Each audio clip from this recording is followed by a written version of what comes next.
Book of Judges. Well, I love that song. And I always think of David especially, but also the judges when I hear that verse that I may bend, but I'll never break. These guys bent a little, but they didn't break. So, the Book of Judges. Why don't you pull out that syllabus you got hiding around here? I don't have mine. Can I borrow somebody's?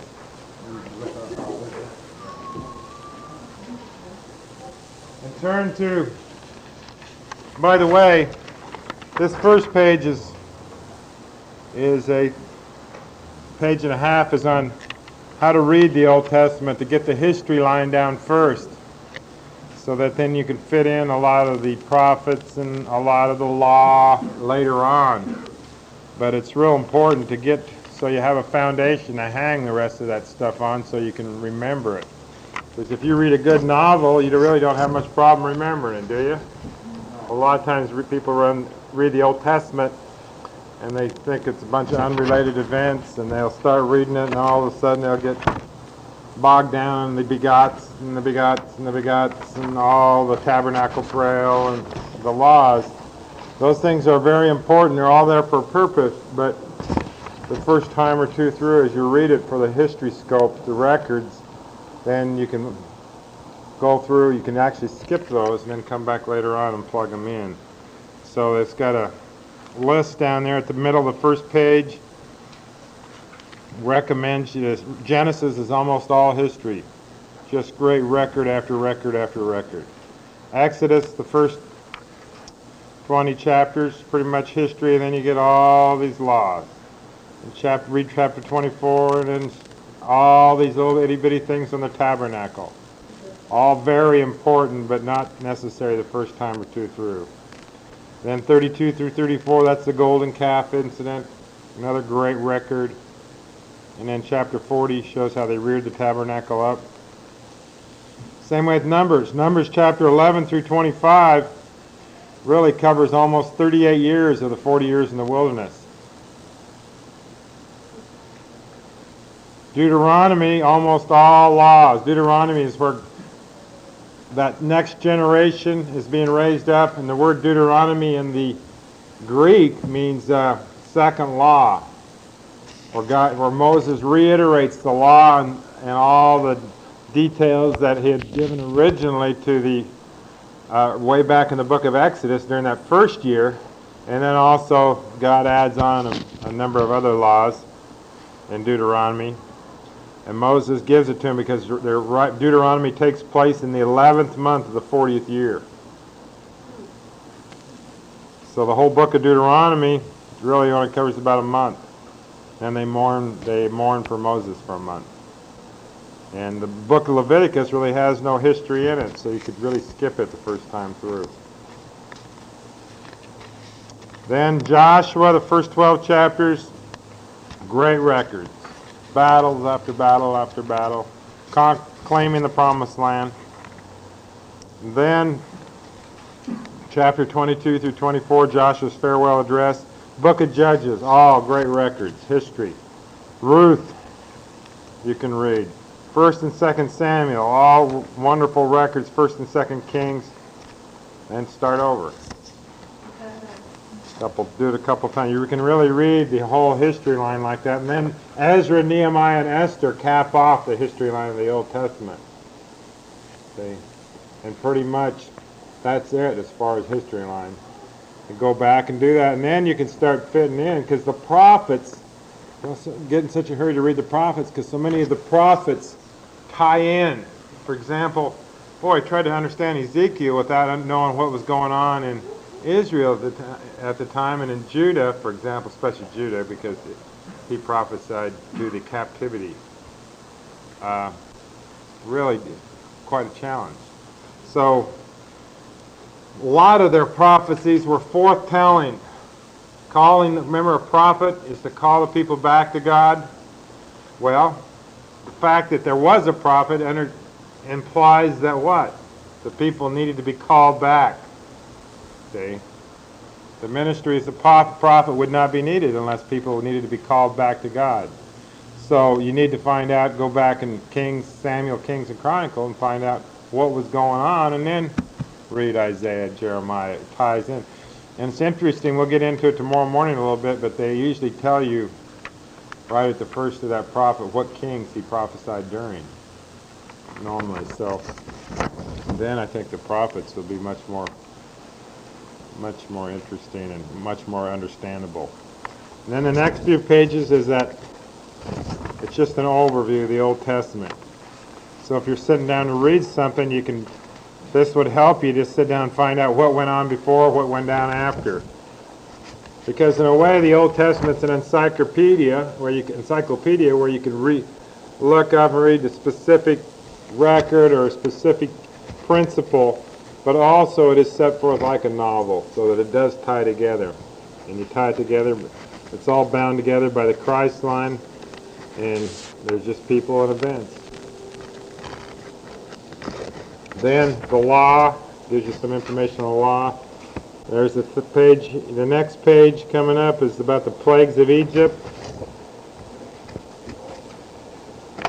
And then, you guys have numbers. We don't have numbers on these, do you? I forgot the number of these. But about the third to your last page, you see that thing that says the Judges period on the top?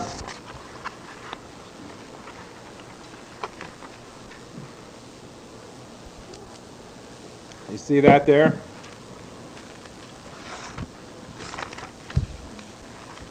We'll set this beside you right here and turn to Judges.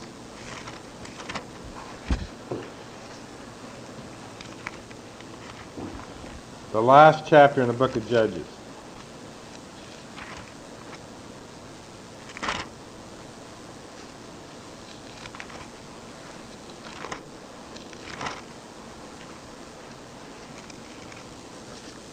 See what happened. The book of Joshua, they claimed the promised land, conquered a lot of it, and then they divided it up into tribal areas. And then Joshua calls them back. He says to put away your idols. And they say, yay, we're going to stand for the one true God. And they pretty well did it until Joshua died, until the elders died that lived at the same time as Joshua. But as soon as they died, then they go back into 6 cycles of idolatry. And that's the book of Judges. You see the 6 cycles that are listed on your handout here. They think, well, God, where did I bury those sex idols that I used to really enjoy those? So they go dig these idols back up, and they start worshiping the phallic symbols and the vaginas and stuff they got up. And then what happens when they go into idolatry, they go right back into bondage. And then finally, they get pretty tired of that, and finally they call on God and says, oh God, send us a deliverer. So then God will raise up a judge, and that judge will come and deliver them. As long as that judge is living, they walk pretty good. The judge dies, and they says, where are those idols? Where did I bury those idols? So they go back into idolatry, been back into slavery. And this happened 6 times in the book of Judges. And the heartbeat of the book of Judges is really mentioned several times here in Judges chapter 21, verse 25. It says, in those days there was no king in Israel. Every man did that which was what? Right in his own eyes. There was no word or leadership to hold them together. And you see it again in chapter 17 and 18. Verse 1, in those days there was no king in Israel. Chapter 17, verse 6. In those days there was what? No king in Israel, but every man did that which was what? Right in his own eyes. And that's pretty much what they did. And mainly what was right in his own eyes, they walked by the senses. And, of course, who controlled the senses world but the adversary, and he'd lead them right back into idolatry.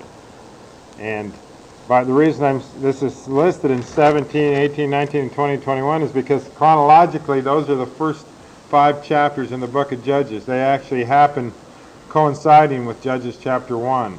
because it took very little time for them to go back in. See, all they really had to do, they were in the promised land. All they had to do was just sit there, enjoy the abundance of life, the milk and the honey, the things that God had freely given them, worship God, and wait for the Messiah to come. But, zoom, idolatry, God, slavery, zoom, judge, idolatry, slavery, judge, idolatry, slavery. See, and it happens 6 times. Now, you'll notice on your handout here that there's a few judges that are got to get quite a little print. See, Judges is kind of like the no reason that I can't stand for God book. And it's a great book for every twig fellowship, because if you got people that have reasons why they can't be the man or the woman that God has called them and made them to be, then take them to the book of Judges. Because there's 12 judges in the book of Judges, but there's really only 6 of them that get any print. And then there's a 13th judge who's not in the book of Judges, but he's the last judge, and he's in the book of Samuel. And guess what his name is? Samuel, that's right. And it's interesting because you read like the first one down here that has print is a guy named Othniel. Othniel gets a whole bunch of verses in the book of Judges. Ehud gets a half a chapter in the book of Judges. Deborah gets 2 chapters in the book of Judges. Gideon gets 3 chapters. And then you go on down here, the last one, Samson, and he gets almost 4 chapters. Or he does get 4 chapters in the book of Judges. Now, and these other guys are wedged in here: Abimelech, Tola, Jair, Ammon, Jephthah. Oh, Jephthah gets a couple chapters also. See? But does that mean these Tola and Jair and all these other guys were nothing to be accounted of? No. But as you read the context of the book of Judges, you'll find out, for example, it says Tola. It says Tola reigned 20 years, and he was judging Israel. And then it goes on to the next guy. They were great men too. They were called to deliver people. But the heartbeat of the book of Judges, God is trying to show you something. That you can walk for God regardless of what your circumstance is, or what your reason for not doing it is. The first guy is a guy named Othniel. What's his problem? It says he's well off. Othniel was a descendant of Caleb. Remember Caleb? He's one of the good spies. Brought back a favorable report, and he was rewarded with this huge inheritance in the promised land. And so Othniel's the guy that had the 3 chariots in his garage. He had the business interests, membership of the country club, all these things. Othniel, he's the guy that you see in the street, already had the abundant life. But yet when God called Othniel to deliver God's people from the Mesopotamians, Othniel responded to that call, and he went out and he acted upon the word of God, and he conquered. And a guy named Ehud's the next guy. What's Ehud's problem? Yeah, it says Ehud was left-handed. The Hebrew is crippled in his right hand. And from the context, you know that has to be the case. But yet Ehud didn't look at what he couldn't do. He looked at what he could do.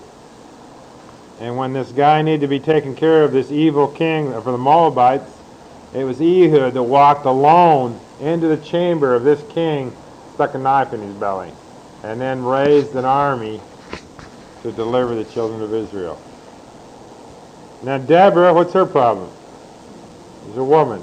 She's a woman in a man's culture. In fact, in the Bible times especially, really the only thing a stranger could say to a woman is, "Where is the man of God? Where is the king? Or could you fetch me a drink of water?" But yet Deborah was the woman that God, in fact, she's the only one that's called a prophet or a prophetess amongst the book of Judges. And it's she, along with Barak, when she was called by God, she answered that call. Gideon, he was what? Afraid. Yeah, Gideon was very afraid. He's like Moses. It took God a chapter, chapter and a half, 2 chapters. All these things he did to build Gideon's believing up to the point that he was able to do what God had called him to do. But yet Gideon was able to overcome that fear. In fact, Gideon, it says that Gideon, when God told him to go down and tear down his father's altar of Baal, Gideon was afraid to do it by day, so he did it by night. But at least he did it. See, Gideon is the guy that was afraid, but he did it anyway. And as he walked, see, in 1 John it says that perfect love casts out fear. So I just sit back and read the Bible, read the Bible, read the Bible, and then pretty soon perfect love overcomes me and the fear is gone. Well, really, it's that perfect love casts out or drives the fear out of your life. Remember, love is doing the commandments. The manifestation of that love is evidenced by the doing of the Word. So as you step out on that Word of God, then it drives the fear out of your life. As you walk in love, it drives the fear out of your life. And Gideon overcame that fear with God's assistance. Then a guy named Jephthah down here. Jephthah was like Othniel. He had the big inheritance. He had born into the real wealthy family, but only problem was he was one night that his father went out and slept with a harlot. And he was the son of a whore. He was a big embarrassment to the family. He's the person in your twig fellowship that his own family doesn't love him. In fact, his own family not only kicked him out of his house, they kicked him out of the whole country. And Jephthah had to go across the Jordan River and up north up there to live. But yet, guess who they called? Guess who all the children of Israel came to when they needed deliverance? Good old Jephthah. And Jephthah came, and he acted, and he delivered. And then the guy named Samson. Samson is the epitome of what we talked about with Moses, when God called Moses to deliver, to lead out the children of Israel. And Moses said, what's his name? What name shall I say? And he said, I am that I am, or I will become what you need me to become. See, all these other guys, Ehud raised an army. Deborah raised an army. Gideon was able to raise an army. Jephthah was able to raise an army. See, but when it came to Samson, the only other Judeans it talks about in the record of Samson had him tied up and turned him over to the Philistines because they were too cowardly. See? So what did God need in the record of Samson? He's going to need an army. So there wasn't anybody else. So you know what they did with Samson? God made him a one-man army. He was a lean, mean machine, boy. Spirit power. Operated in a particular way at a particular time according to a particular need. And Samson, of course, well, we'll get into Samson in a second. And the next guy is a guy named Samuel. Remember what Samuel's problem was? Saul. Yeah, before Saul. He had great twig coordinator, right? He had, oh, my leadership is always tripped out, and I'm going to have to sit here and wait. Can't do anything for God till things get ironed out, because you know who his leadership was? Well, first of all, it was the copped-out high priest named Eli. Say copped out. He just wasn't walking on the word, taking care of his house.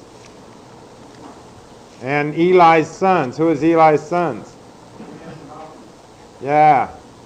They were the sons of the high priest that were raping the women as they came into the temple.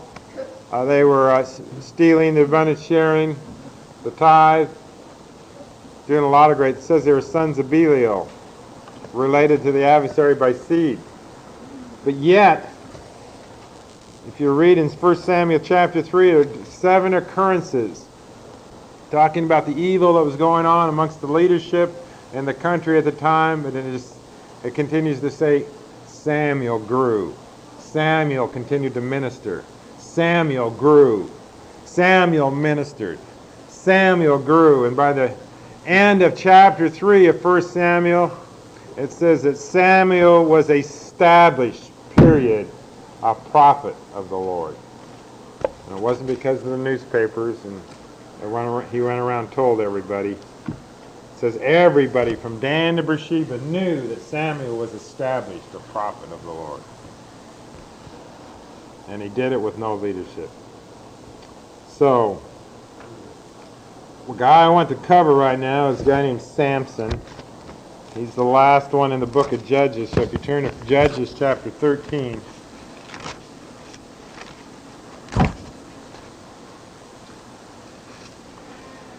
See, there's really no reason for anybody.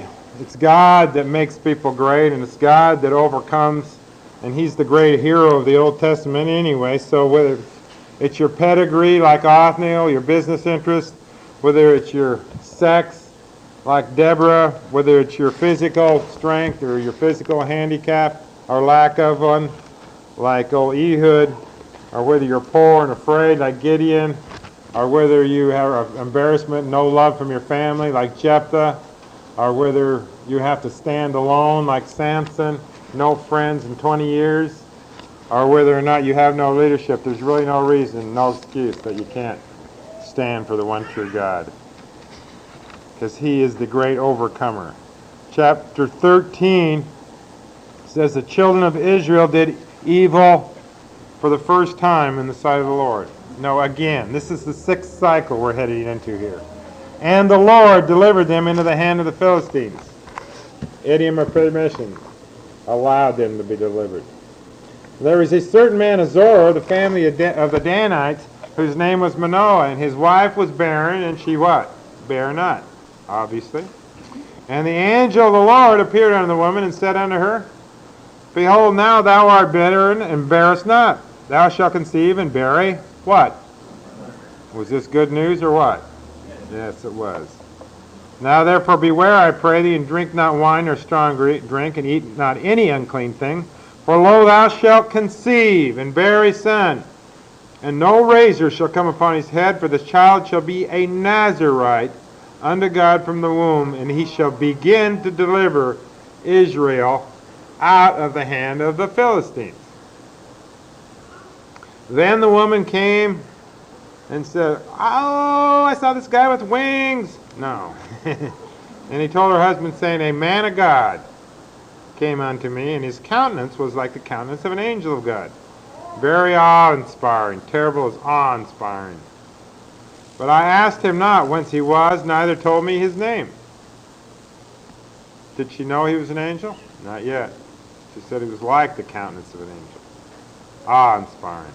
But he said unto me, Behold, thou shalt conceive and bear a son, and now drink no wine nor drink strong drink, neither eat any unclean, for the child shall be a Nazarite to God from the womb to the day of his death.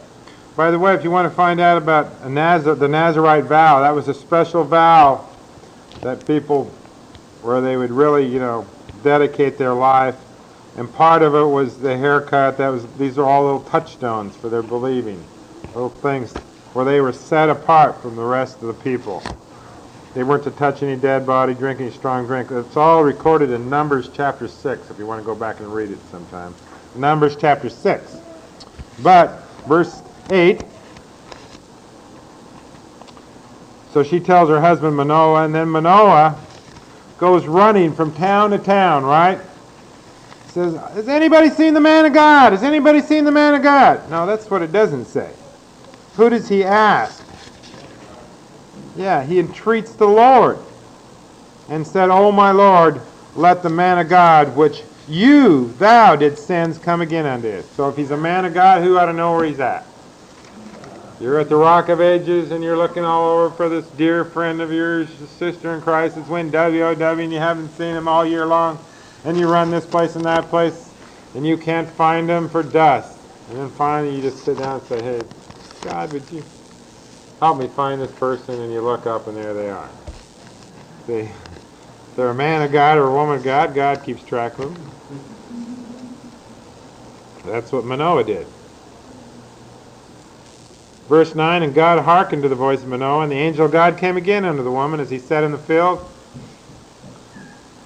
as she sat in the field, but Manoah, her husband, was not with her. And the woman made haste and ran and showed her husband and said unto him, Behold, the man has appeared unto me.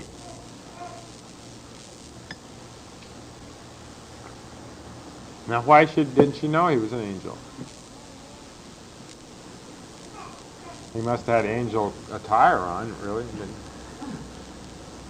Well, wouldn't the wings give him away? No. I imagine if you saw an angel today, he'd probably look a lot like us. Just awe-inspiring and dressed in 20th century garb. Kind of incognito.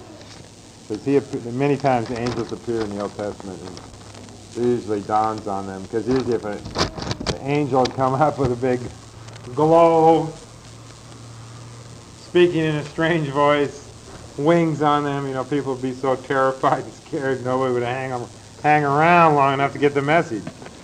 So they come kind of incognito. You may have seen an angel. So anyway, down in verse 15, the angel comes back and talks to him, and Manoah says unto the angel of the Lord, I pray thee, let us detain thee until we shall have made ready a kid for thee. Talking about a goat. And the angel of the Lord said unto Manoah, though thou detain me, I will not eat of thy bread, and if thou wilt offer a burnt offering, thou must offer it unto the what? For Manoah knew not that he was an angel of the Lord. And Manoah said unto the angel of the Lord, what is thy name, that when thy sayings come to pass, we may do thee honor? And the angel of the Lord said unto him, why askest thou thus after my name, seeing it is secret, seeing it is wonderful? The word secret is wonderful. You probably have maybe a note in your center margin there. So Manoah took a kid with a meat offering and offered it upon a rock unto the Lord. And the angel did wondrously. And Manoah and his wife looked on. For it came to pass when the flame went up toward heaven from off the altar, that the angel of the Lord ascended in the flame of the altar. He climbed up the smoke. Pretty neat trick. No ordinary guy. And Manoah and his wife looked on and fell on their faces to the ground. But the angel of the Lord did no more appear to Manoah and his wife. Then Manoah knew, yeah, that's an angel. I saw an angel. By golly, it's an angel. And Manoah said unto his wife, we shall surely die because we have seen God. Now wait a second. They've seen this angel. And you see this happen several times. And then people see this angel and they said, oh my God, I didn't know it was an angel. I've been talking to him. Now I've seen him. Now I'm going to die. Alas, alas, alas. Well, you know what this is? It's religion. Because back at Exodus 33, God had told Moses that nobody shall look upon my face and live. No man. In other words, no man could stand to see the full manifestation of God's glory and live. And so, they change a word here, add a word here, subtract a word, give their own opinion. And by the time it gets down to Gideon and the book of Judges, Manoah, and all these people, now you got people believing that if they see an angel, they're going to die. It's religion. It's religion. It's like Jesus Christ talked to the Pharisees. I think it was the Pharisees. It was the religious people. Remember, he said unto them, he says, you have the keys to the kingdom of heaven. In other words, they had, the knowledge of the Scriptures. You've got the keys to the kingdom of heaven, but not only do you not enter in yourself, you don't let anybody else in either. It's religion. Religion will always put a door. Here's God and here's the people, and religion puts a door right here. A better way. We've got something better. Let's add something to it. It's religion, and it's whether it's sneaky or whether it's blatant, it's all religion. It will always be put something between man and God. Remember the record? Anybody ever see that movie on the Mayflower when it came over?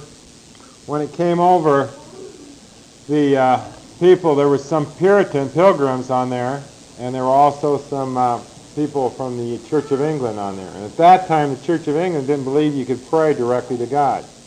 But the pilgrims believed that you could pray directly to God. So when they get on the boat, they're having this big storm out there in the Atlantic Ocean, and they were afraid the ship was going to go down. And what happened is the people in the Church of England blamed it on the pilgrims because they said that God was punishing them because they were praying directly to God.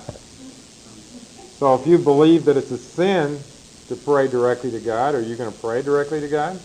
If you believe it's a sin, you're going to die if you see an angel, are you going to believe to see an angel? But that's religion. It always puts a door in. I remember this one. I was raised very religiously in one of the most populous churches in our country. I don't want to look down upon anybody as far as the people that are in there. I mean, wonderful people. But the way the adversary manipulates the doctrine, it is just unbelievable. And it's unbelievable what people believe. I believe. Because you just don't go any farther than your time. I remember one time there's always this deal on venial and mortal sin. I had a tough time with that because I was taught that if here's hell and here's purgatory and here's hell, here's purgatory, and here's heaven. Now just about nobody got directly up here. You know, you had to die, you had to be a martyr or a saint. So the best I could hope for was purgatory, where you burn for a few thousand years and then eventually get up with a lot of prayers and stuff, get up to heaven. But if you had a venial sin, see if you could die with venial sins on your soul, then, I asked this nun, I says, sister, I says, what's the difference between a mortal and venial sin? Because nobody could really give me an exact answer. They all knew that the laws of the church, if you broke those were mortal. No question about it. Miss church on Sunday, eat meat on Friday, mortal. But nobody, like I says, for example, she says, well, like stealing, for example, is that a mortal sin or a venial sin? And this is, I swear to God, that's exactly what she told me. I think I was about 8 years old. And she said, well, depends on, like for example, if it's $100 or more, it would be a mortal sin. And if it was less than $100, it'd be a venial sin.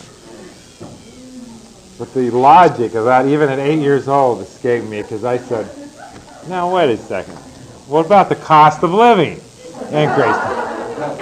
Wouldn't you have to put a cost of inflation index on that? A sin inflation index? See, even logic, so oftentimes, just logic of thinking will just destroy, obliterate religion. Look at this right here, because Manoah is afraid the angel is going to, he's going to die because he's seen this angel. But look at the logic of his wife. Verse 23. But his wife said unto him, if the Lord were pleased to kill us, he would not have received a burnt offering and a meat offering on our hands. Neither would he have showed us all these things, nor would, as at this time, have told us such things as these. And the woman bare a son and called his name Samson. See? Just the logic of the woman.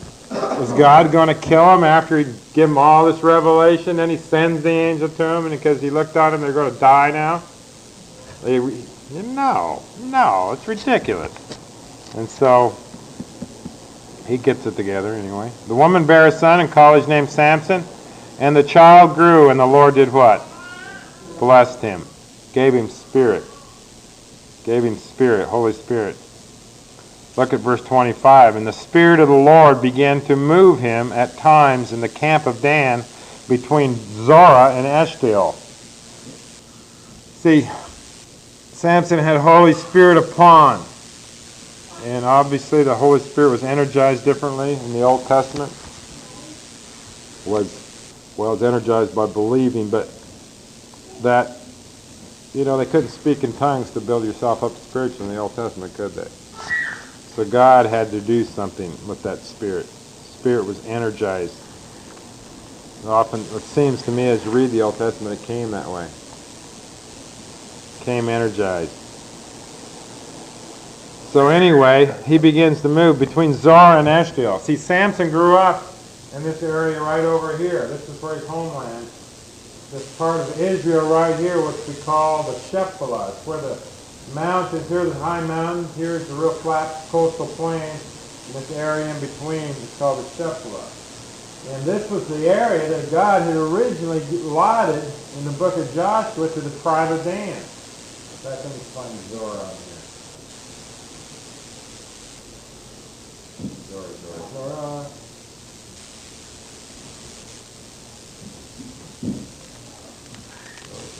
Here it is.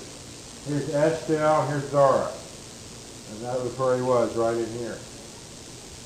But what the problem was, in the book of, if you read that in the last part of the book of Judges, instead of claiming their promised land, they go clear up here. And you see the tribe of Dan ends up here for the most part, because they didn't believe God to conquer, to get the enemy out of that was occupying the land that they had been given by God. But yet you notice that Manoah, Samson's father, where are they at? They're still in the land that God gave them. So they hung in there. Now, chapter 14, Samson went down to Timnath, just a little ways from Zorah there, and saw a woman in Timnath of the daughters of the what? Philistines.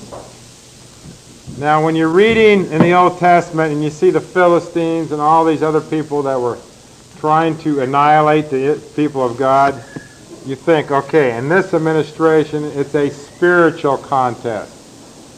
In the Old Testament, it was a physical battle.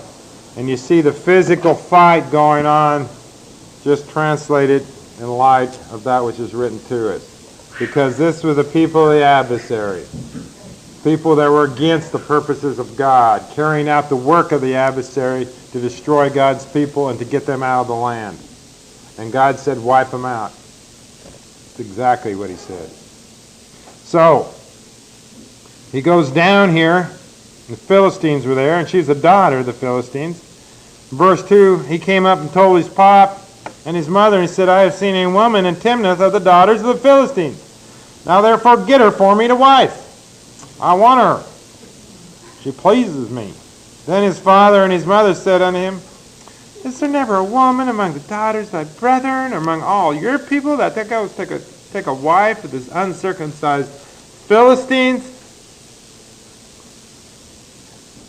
In other words, isn't there a nice Jewish girl you could marry, Samson? And Samson said unto his father, Get her for me, for she pleases me well. Of course, this is embarrassment, senses-wise, to his family. And you don't see a lot of contact with his family after this. But yet, his parents, verse 4, it says, But his father and his mother knew not that it was of the what? So Samson, oh, by the way, Samson's in that record in Hebrews 11, isn't he? He heard. He believed God. By believing, therefore God must have showed him. He knew not that it was of the Lord that he, Samson, sought an occasion against the what? Well, how unfair. That's not what the heroes in the Old Testament do. I mean, in the Westerns do. They don't draw first. Samson was drawn first. He was going after the people, enemies of God. And by God, you'll see that he goes after them again and again and again. And all he needed was an occasion to justify it.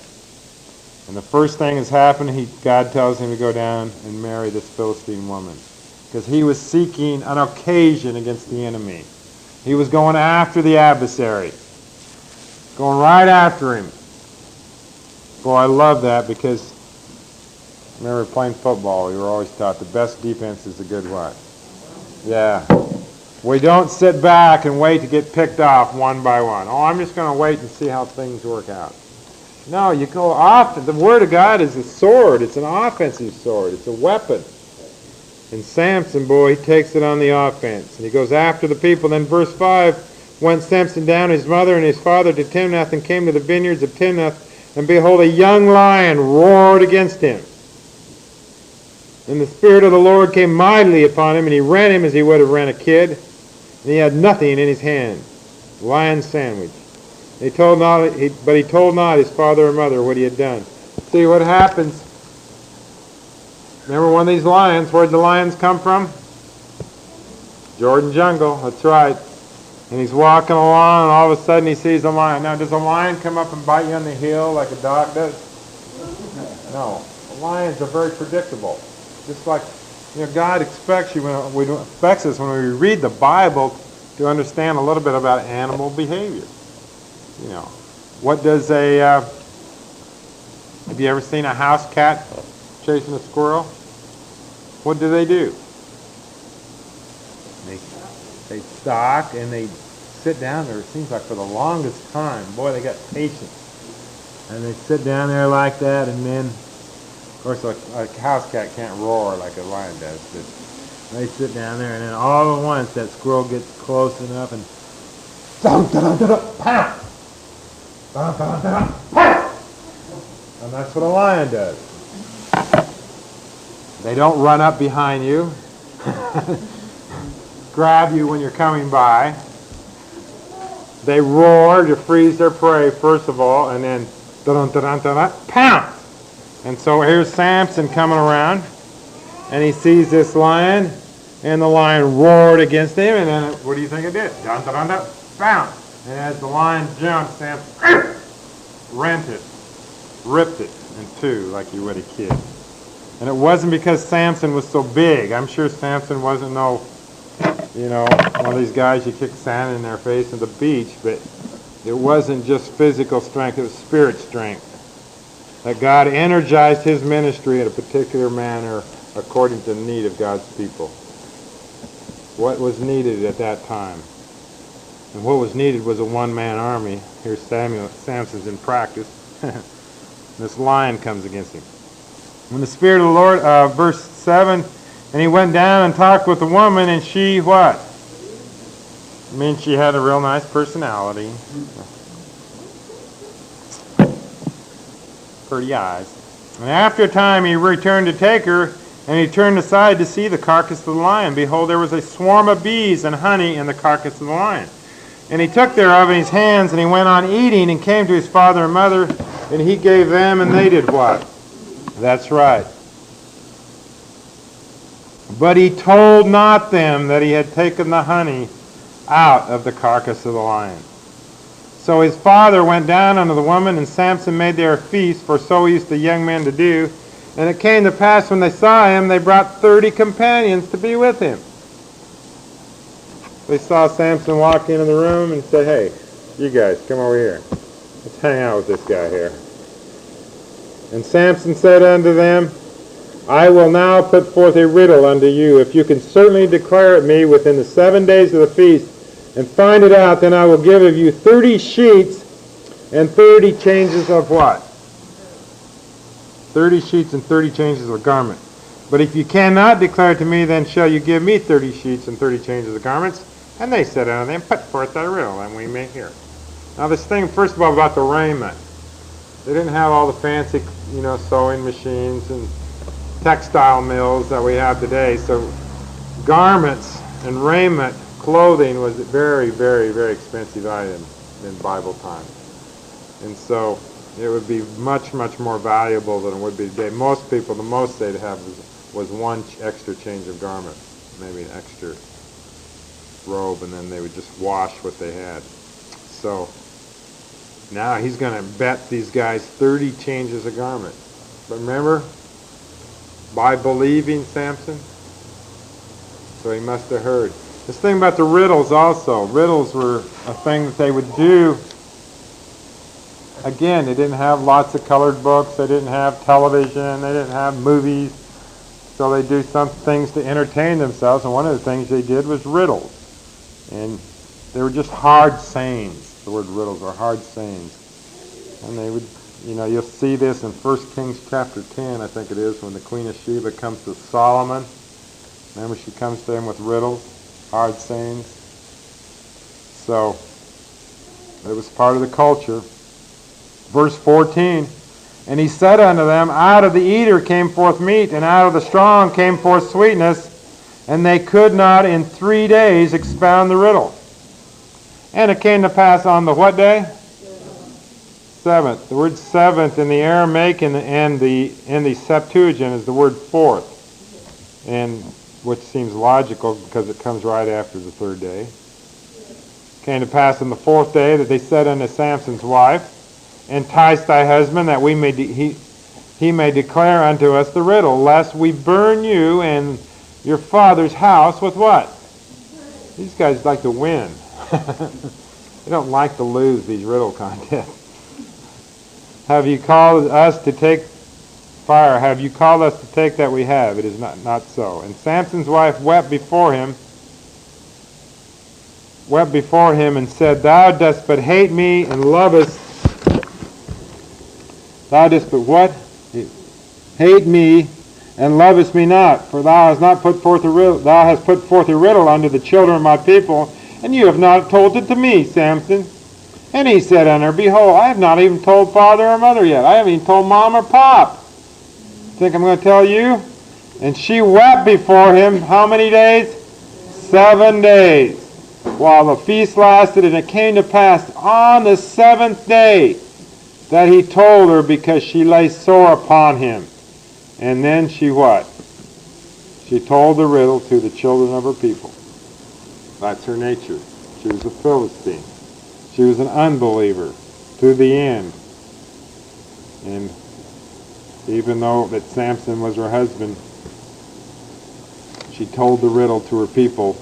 And the men of the city said unto him on the 7th day, before the sun went down, Hey, Samson, guess what? What is sweeter than honey, and what is stronger than a lion? Ha, ha, ha. And he said unto them, If you had not plowed with my heifer, you had not found out my riddle. Whoa. What's this heifer?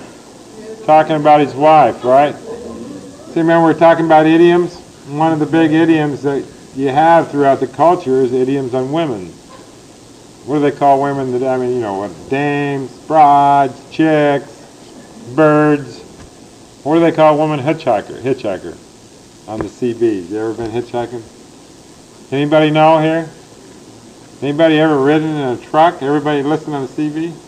They call them right here. I have listened to CBs. You never heard what they call a woman? Seat cover? Seat cover, that's another one. That's not, well, when I was hitchhiking, they called them beavers. Right? And the men were called buffaloes. I don't know how they got that. You can use your own imagination. What did I do? Uh-oh. So anyway, remember Paul when he says, when Jesus Christ appears to Saul and he says, why kick you against the pricks? See, when they would have, like these cows, they'd take out and they would have this big, long, sharp ox goad. One of these big, long, they'd take like a young cow out to plow with. And when they were young, they'd keep trying to wandering out of the furrow. So they'd wave this ox goad, the sharp pointed long stake, beside him originally to keep him back in.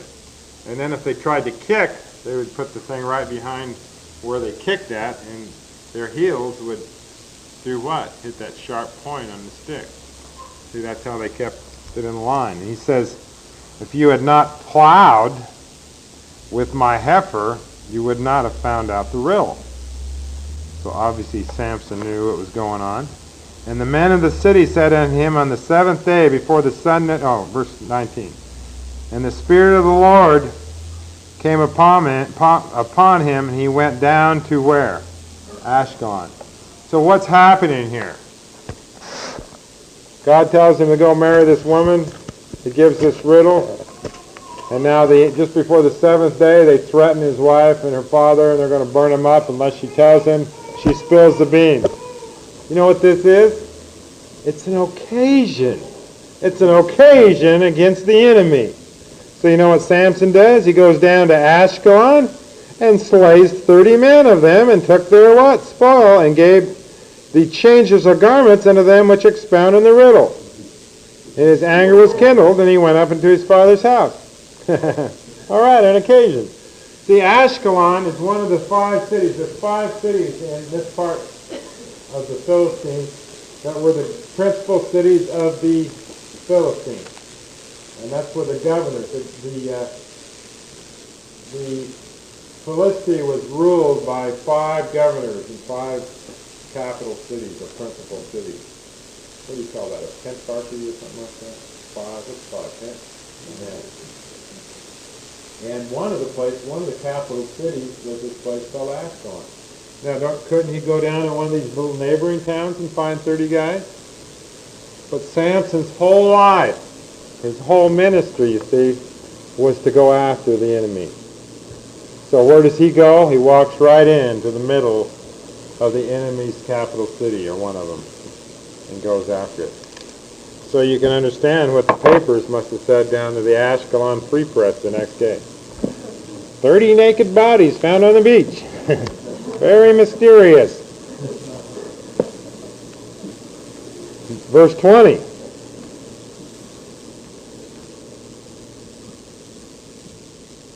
But Samson's wife was given to his what? Companion, whom he had used as his friend. But it came to pass within a while after in the... Did I miss something here? No. First chapter 15. It came to pass within a while after in the time of wheat harvest that Samson visited his wife with a what? Kid. And he said, I will go in to my wife into the chamber. But her father would not suffer, would not allow him to go in. And her father said, I verily thought that you had utterly hated her. Therefore I gave her to thy companion. Is not her younger sister fairer than she? Take her, I pray thee. What is this? Another occasion. Number 2. And Samson, now shall I be more blameless than the Philistines, though I do them a displeasure. And Samson went and caught 300 foxes. Now I'll tell you a secret. The Hebrew word for foxes is the same as the Hebrew word for jackal. So you've got to determine by context whether it's foxes or jackals. Now, let me ask you a question. Do foxes run in packs? No. Foxes are very solo creatures. In fact, I don't think I've ever... Has anybody in here ever seen a fox out in the wild? Very sneaky. Sly little guys. And they pretty much do their own thing. So, but do jackals run in packs? Oh, yes. Yes, big packs. They go out hunting together. So obviously, according to the context, it's more likely jackals than foxes here. So, pardon? Jackals are like a stocky dog, wild type of dog. They look like a... They still have them over there. Jackal packs. So Samson went and caught 300 jackals and took firebrands, took torches, and turned tail to tail, and put a firebrand in the midst between the two tails. And when he had set the brands on fire, he let them go into the standing corn or wheat of the Philistines, and burned up both the shocks and also the standing corn with the vineyards and olives. See what he's doing, he's seeking an occasion. Now, could he have just gone around with a torch and let the fire himself? But that wouldn't be funny. So you got to understand a little bit of the natural thing that's going on in Samson's life, because there's never...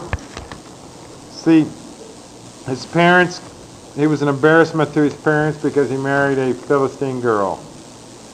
His own countrymen didn't like him.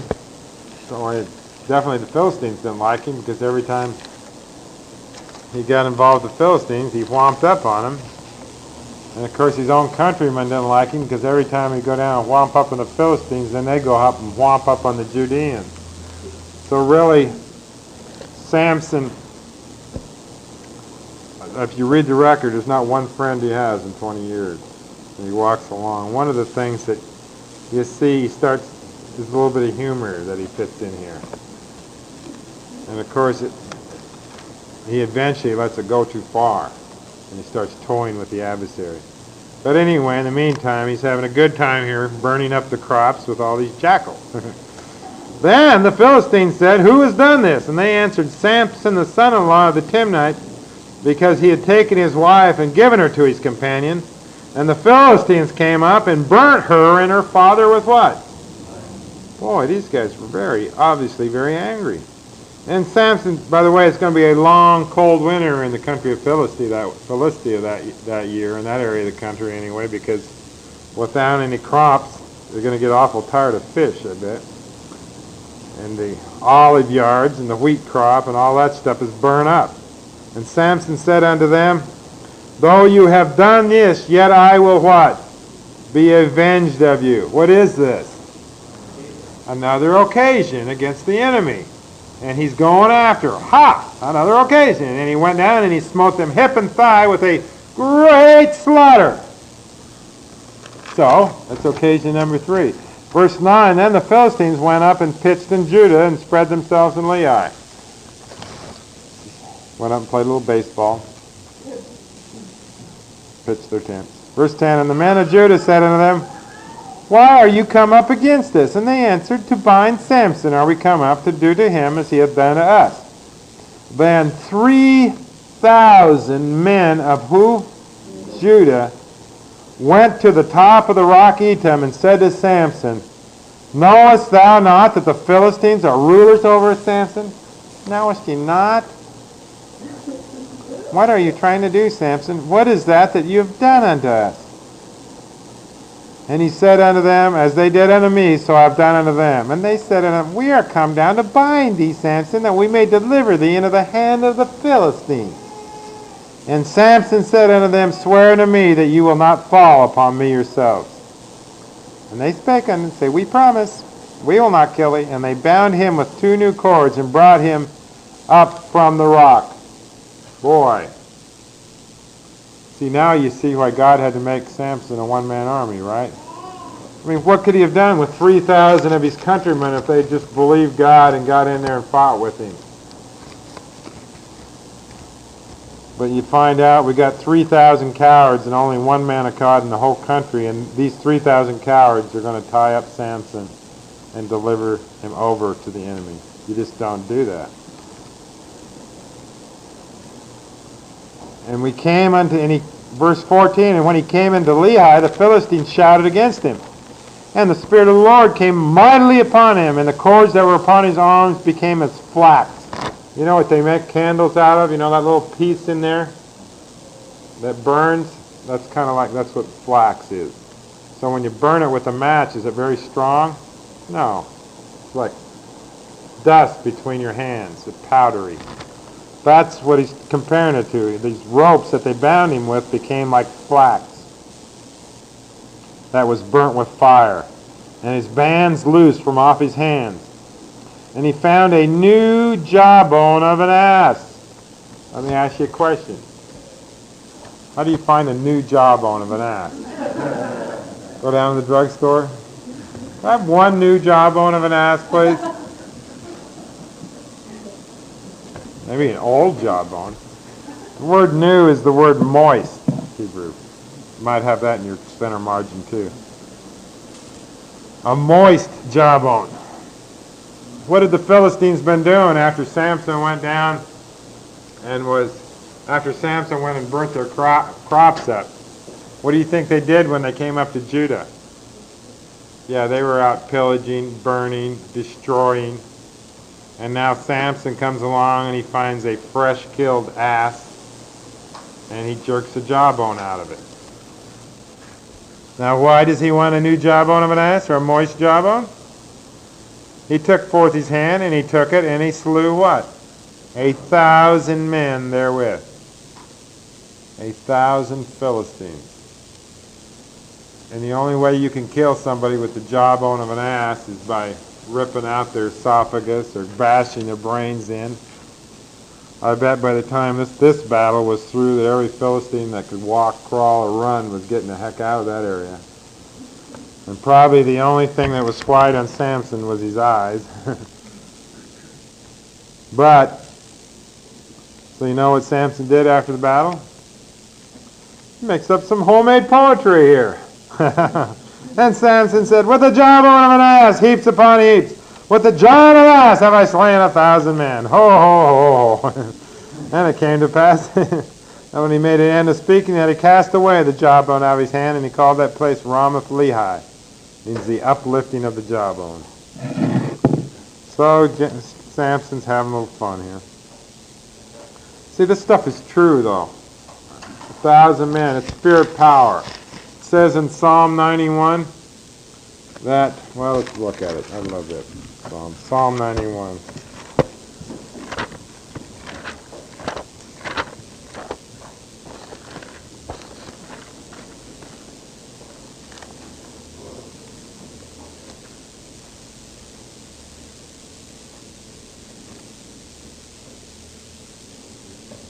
Verse 7. It's